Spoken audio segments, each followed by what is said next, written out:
UPSC ने lateral entry के जरिए 45 ज्वाइंट सेक्रेटरी, डेप्यूटी सेक्रेटरी और डायरेक्टर लेवल की नौकरियां निकाली हैं। इसका विपक्षी पार्टियां लगातार विरोध कर रही हैं। नेता विपक्ष राहुल गांधी ने एक्स पर लिखा, नरेंद्र मोदी यूपीएससी की जगह आरएसएस के जरिए लोक सेवकों की भर्ती कर संविधान पर हमला कर रहे हैं। खुलेआम एससी, एसटी और ओबीसी वर्ग का हक छीना जा रहा है। राहुल ने लिखा कि केंद्र सरकार के अलग अलग मंत्रालयों में महत्वपूर्ण पदों पर लेटरल एंट्री के जरिए भर्ती कर खुलेआम एससी, एसटी और ओबीसी वर्ग का आरक्षण छीना जा रहा है। उन्होंने आगे लिखा, मैंने हमेशा कहा है कि टॉप ब्यूरोक्रेसी समेत देश के सभी शीर्ष पदों पर वंचितों का प्रतिनिधित्व नहीं है। उसे सुधारने के बजाय लेटरल एंट्री द्वारा उन्हें शीर्ष पदों से और दूर किया जा रहा है। ये यूपीएससी की तैयारी कर रहे प्रतिभाशाली युवाओं के हक पर डाका और वंचितों के आरक्षण समेत सामाजिक न्याय की परिकल्पना पर चोट है। इसका जवाब देते हुए केंद्रीय मंत्री अश्विनी वैष्णव की ओर से कहा गया कि लेटरल एंट्री मामले में कांग्रेस का पाखंड साफ जाहिर है। लेटरल एंट्री की अवधारणा को यूपीए सरकार ही लेकर आई थी। सेकेंड एडमिनिस्ट्रेटिव रिफॉर्म कमीशन 2005 में यूपीए सरकार के दौरान इसे स्थापित किया गया था।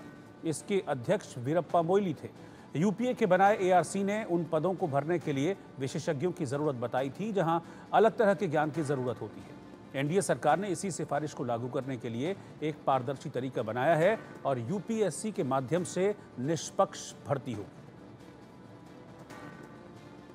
जी, एक सवाल राहुल गांधी को लेकर के है कि चुनाव के बाद में उन्होंने अब एक बार फिर से वही बात शुरू कर दी है।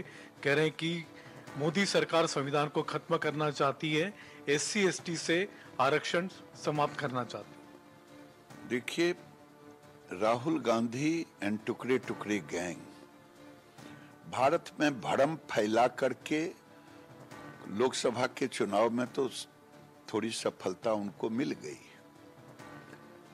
अब वो चिल्ला रहे हैं संविधान पिछड़ा, एससी एसटी। क्या लिटरल जो हुआ है उसमें कब का है? ये 2005 का है। 2005 किनकी सरकार थी?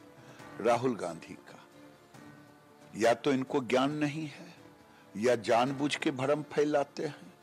उसमें सारे व्यवस्था की गई है कि उसमें आरक्षण के सारे प्रावधान डाले गए हैं। ये चाहते हैं कभी हिंदू मुसलमान में हो जाए। इनके लोग कहते हैं बांग्लादेश सब हो जाएगा भारत। कभी बैकवर्ड फॉरवर्ड कराना चाहते हैं।